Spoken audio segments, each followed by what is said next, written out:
নমস্কার বন্ধুরা, আজকে আমি আবার তোমাদের সামনে চলে এসেছি। আমি কিভাবে মাটন রান্না করি সেই রেসিপিটা তোমাদের সাথে শেয়ার করব বলে।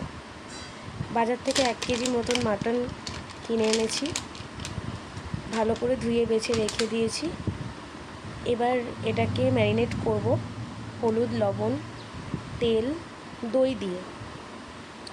দই দিলে মাংসটা একটু সফট হয়, তাই আমি দই ইউজ করব। ভালোভাবে মশলাগুলো দিয়ে মাংসটাকে ভালোভাবে মাখিয়ে নিতে হবে, যাতে মাংসের ভেতরে সমস্ত মশলাগুলো ঢুকে যায়। কড়াইয়ে তেল দিয়ে নেব, দিয়ে গোটা গরম মশলা ফোড়ন দেব।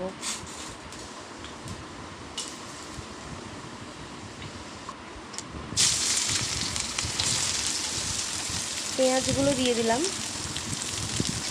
পেঁয়াজগুলোকে বাদামি বর্ণ যতক্ষণ হবে সেভাবে ভেজে নিতে হবে। এদিকে আমি আদা, রসুন ছাড়িয়ে রেখেছি, কাঁচা লঙ্কা দিয়ে মিক্সারে পেস্ট করব।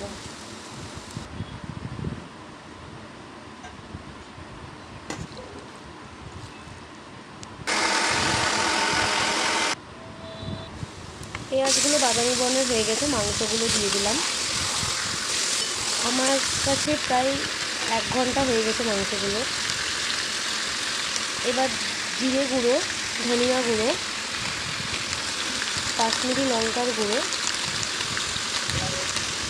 আর যে মশলাটা আমি পেস্ট করে রেখেছিলাম সেটাও দিয়ে দেবো।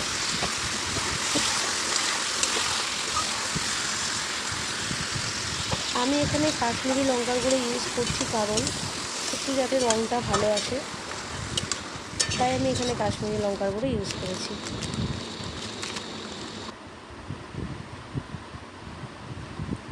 এবার ভালো করে এটাকে কষিয়ে নিতে হবে।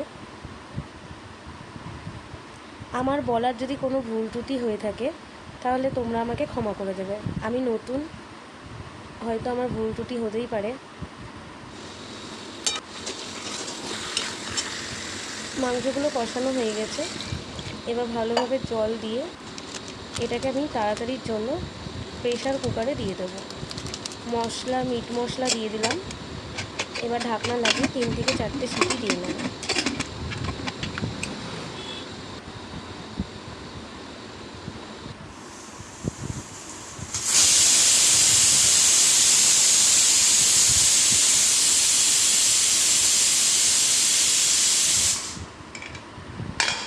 দেখতেই পাচ্ছ আমার এখানে মনে হয় মাংসগুলো ভালোভাবে সেদ্ধ হয়ে গেছে।